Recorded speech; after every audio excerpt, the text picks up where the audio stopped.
The issue at hand revolves around the interpretation of National Electrical Code, or NEC, Section 230.72 concerning the location of service disconnects, specifically main circuit breakers, in a commercial building divided into two separate spaces. The inspector's argument is based on the interpretation that the main circuit breakers are located in different units, thereby violating NEC Section 230.72a. This section mandates that the service disconnect shall be located where the service enters the building or structure. The argument from your side rests on the definition of building as defined in Article 100 of the NEC. You are contending that the two spaces constitute separate buildings due to the presence of a full-height firewall. Therefore, NEC Section 230.72 does not apply in this specific scenario.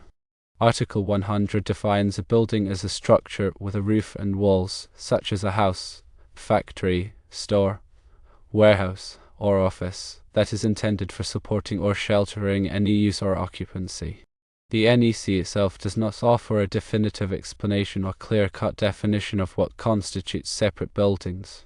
However, by relying on the definition of building found in Article 100, and emphasizing the existence of the full-height firewall dividing the two spaces, a reasonable argument can be made that these should be regarded as distinct, separate buildings.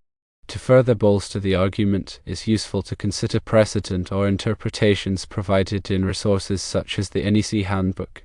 For instance, the 2017 NEC Handbook provides commentary on 230.72a, stating that this requirement concerning the service disconnect location is not intended to apply to a multi-occupancy building where each occupancy has its own service.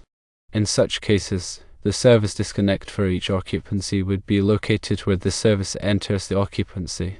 Based on the analysis, it's reasonable to present the case that the two spaces should be treated as separate buildings. Consequently, the location of the service disconnects or main circuit breakers would be in compliance with the stipulations outlined in Section 230.72 of the NEC.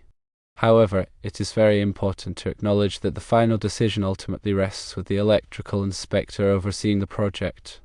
The inspector may either agree with the argument, leading to the approval of the electrical installation, or disagree and require the relocation of the service disconnects to a common location situated outside of both of the units. It is crucial to consider additional factors in this situation. Firstly, it is recommended to consult with the local building official to obtain their interpretation of the NEC requirements in the specific jurisdiction.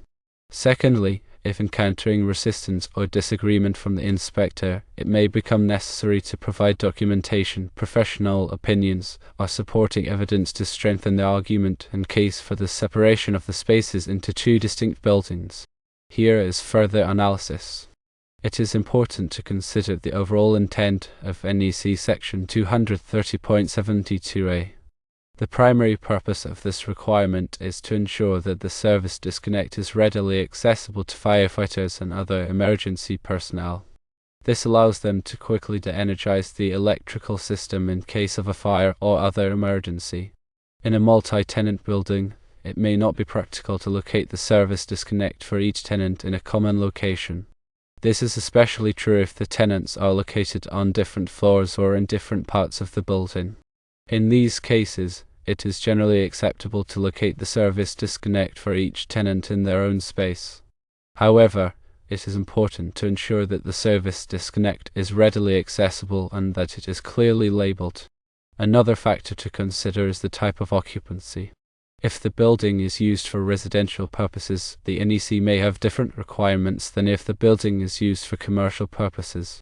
For example, the NEC may require that each dwelling unit have its own service disconnect.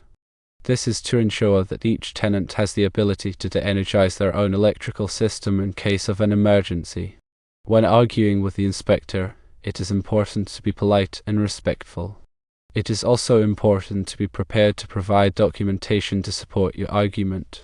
This may include drawings, specifications, and other information about the project.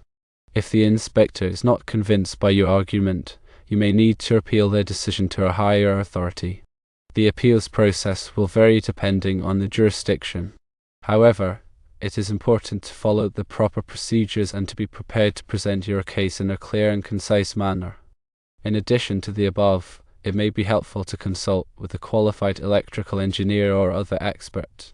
An expert can provide you with an independent opinion on the matter and can help you to prepare your case. It is also important to keep in mind that the NEC is a minimum standard. The local building official may have more stringent requirements. Therefore, it is important to consult with the local building official before starting any electrical work. Here's a deeper dive into potential arguments and supporting information. When presenting your case, emphasize the fire separation provided by the full-height fire-rated wall. This is a critical safety feature that effectively isolates each space from fire hazards originating in the other. Reference the fire resistance rating of the wall assembly and provide documentation confirming its compliance with local building codes. Highlight how this fire separation contributes to the concept of two independent buildings from a fire safety perspective. Further support your argument by researching local building codes and ordinances related to building separation and fire safety. Determine if these regulations recognize fire-rated walls as a means of creating separate buildings for code compliance purposes. If such provisions exist, present them to the inspector to strengthen your claim that the two spaces should be treated as distinct buildings. To address concerns about accessibility for emergency personnel, propose a clear and well-documented procedure for identifying and accessing the service disconnects in each unit. This could involve providing detailed diagrams or signage indicating the location of the disconnects, as well as ensuring that emergency responders have access to keys or codes needed to enter the spaces. Consider the implications of relocating the service disconnects to a common location outside of both units. Evaluate the feasibility and cost of such a relocation, taking into account factors such as available space, conduit routing, and potential disruptions to existing electrical systems. If relocation proves impractical or excessively expensive, emphasize the potential burden this would place on the project and argue that the existing configuration provides an acceptable level of safety and compliance. Research previous interpretations and rulings related to similar situations in your jurisdiction or in other areas. Contact local electrical contractors or engineers to inquire about their experiences with similar projects and how they were resolved. Gather any documentation or case studies that support your interpretation of the NEC and demonstrate that fire-rated walls have been recognized as a basis for considering spaces as separate buildings. If the inspector remains unconvinced, consider requesting a formal interpretation from the NEC Technical Committee. This process involves submitting a written request for clarification on the specific code requirements in question. The NEC Technical Committee will review your request and issue a formal interpretation which can be used to support your argument with the inspector. Another consideration is the ownership and management structure of the building. If the two spaces are owned or managed by separate entities, this further strengthens the argument for treating them as distinct buildings. Present documentation such as lease agreements or property deeds to demonstrate the separate ownership or management structure. Consider the potential for future changes in occupancy or use of the building. If the two spaces are likely to be occupied by different types of businesses or used for different purposes in the future, this further supports the need for separate electrical services and disconnects. Explain how the existing configuration provides the flexibility to accommodate future changes without requiring costly and disruptive electrical modifications. If the inspector raises concerns about potential overloading of the service, conduct a load calculation to demonstrate that the existing service capacity is adequate for both units. Provide documentation such as panel schedules and equipment specifications to support your load calculation. If necessary, consider installing load monitoring equipment to provide real-time data on the electrical demand of each unit. If all else fails, consider seeking mediation or arbitration to resolve the dispute with the inspector. Mediation involves working with a neutral third party to reach a mutually agreeable solution. Arbitration involves submitting the dispute to a neutral third party who will make a binding decision. Before escalating the dispute, carefully weigh the costs and benefits of each option. Consider the potential impact on project delays, legal fees, and relationships with the inspector and other stakeholders. It is important to maintain a professional and respectful demeanor throughout the process, even when faced with disagreement or frustration. Here are some additional points to consider while preparing your response. Document everything. Keep detailed records of all communications with the inspector, including dates, times, and the specific points discussed. Save copies of all relevant documents, such as drawings, specifications, and code references. This documentation will be essential if you need to appeal the inspector's decision or seek legal advice. Know your rights. Familiarize yourself with the local building codes and regulations, as well as your rights as a property owner or developer. Understand the appeals process and be prepared to exercise your right to appeal if necessary. Seek professional advice. Consult with a qualified electrical engineer, architect, or attorney who has experience with building codes and construction disputes.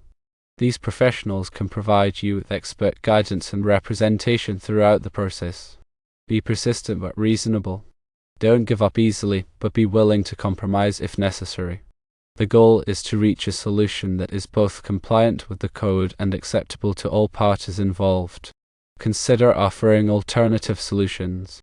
If the inspector is unwilling to accept your initial proposal, consider offering alternative solutions that address their concerns.